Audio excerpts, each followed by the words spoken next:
एक समय एक राजा का एक महामंत्री था। वो भगवान पर बहुत विश्वास रखता था। राजा भी धार्मिक था, लेकिन उस महामंत्री का विश्वास परमात्मा पर अलग ही था। दूसरे जो मंत्रीगण थे वो उस महामंत्री से बहुत ईर्ष्या रखते थे। उनका उद्देश्य था कि किसी प्रकार ये राजा के हृदय से गिर जावे और मेरा नंबर आ जावे महामंत्री पद पर। तो एक व्यक्ति ऐसे उसकी निंदा चुगली करते रहते थे, कोई ना कोई दाव लगाए रहता था। एक दिन राजा अपनी तलवार की धार चेक कर रहा था, वो कितनी तेज है, ऐसे स्वाभाविक निकाल कर अन्य हाथ से ऐसे देखते हैं जैसे ये नाई उस तरह देखा कर। उधर से वो बातें भी कर रहा था और साथ में उनके मंत्री महामंत्री खड़े थे। उसका ध्यान रहा नहीं, राजा की उंगली कट गई, अलग होगी, दूर जा गिरी। और वो राजा ने कहा, ले भाई बड़ा बुरा हुआ है, तो मेरी तो उंगली कट गई। तो महामंत्री ने कहा कि राजन बहुत अच्छा हुआ, परमात्मा जो करता है वो अच्छा ही करता है, अच्छा ही हुआ। अब उस राजा का कुछ तो दर्द हो रहा, और कुछ ही वो चुगलखोर पहले उनको कहते थे कि ये आपका वफादार नहीं है। राजा को वो बात ध्यान में आ गई कि ये तो मेरा शत्रु है, मेरी उंगली कटी न होगा, बहुत अच्छा हुआ। राजा ने कहा उन दूसरों को कि इसको कैद में ठोक दो, और जो चापलूस था वो महामंत्री बना दिया, जो उस भगत की निंदा करया करता था। कुछ दिनों के बाद राजा की उंगली ठीक होगी। ठीक का मतलब कट तो गई वो, लेकिन वो जख्म भर गया, जो शेष टूंड सा बचा था इतना, बाकी सारी कट चुकी थी। राजाओं की फिर एक व्यवस्था होती है, वो शिकार खेलने जाते हैं, जंगल में शिकार खेलने जाते हैं, इन मृगों को मारते हैं। अब राजा और वो महामंत्री जो नया चुना था, और भी 20-30 उसके सैनिक 50 चले गए। राजा और महामंत्री जंगल में अकेले रास्ता भूल गए। उधर से जंगली लोगों का कोई पर्व था, देवी को बलि देनी थी। उनके पुरोहित ने कह रखा था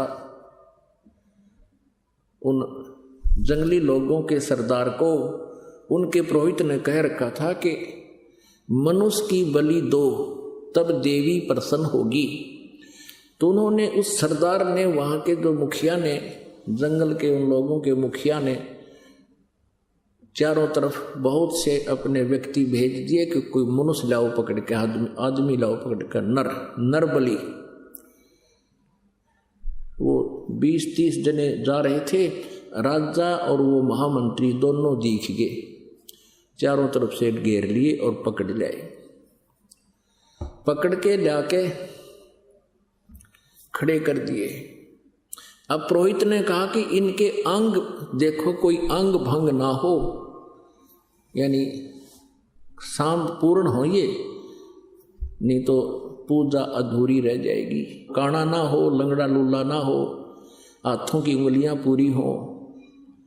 अब वो लागे फिर उसकी चेकिंग करने, वो निरीक्षण करके देखा कि एक आदमी की उंगली कट रही है, ये उंगली नहीं है। पुरोहित ने कहा कि इसकी बलि नहीं स्वीकार होगी। वो राजा तो छोड़ दिया, वो दूसरा पूरा था, वो चापलूस ने बोला जी ओके है कि इसको कर दो काम, वो काट दिया। वो चापलूस तो कर दिया काम, वो काट दिया, राजा बच गया।